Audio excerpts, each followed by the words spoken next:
What's up guys, I'm Stan. Today we're talking about adjusting the lid dropper assembly. We're going to use these 3 bolts up top to change the height and position, make sure the lid grabs onto the can. Alright, so making an adjustment. This is our threaded bolt going through the plate, this is our locking nut, and this is our bolt holding everything up to that adjustment point. So first, we crack that locking nut loose, like so.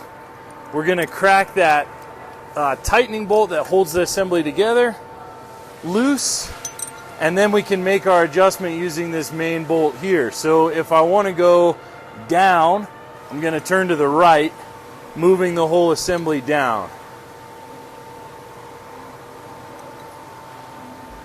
Righty, downy, lefty, uppy. I'm going to go ahead and lock the lid dropper in place.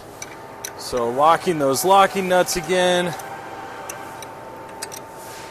And then I'm going to lock our top bolts. Make sure that you get this thing locked in before you make too critical an evaluation.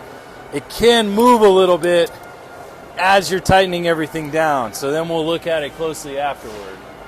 So we want a nice overlap between the lid and the hook on the can.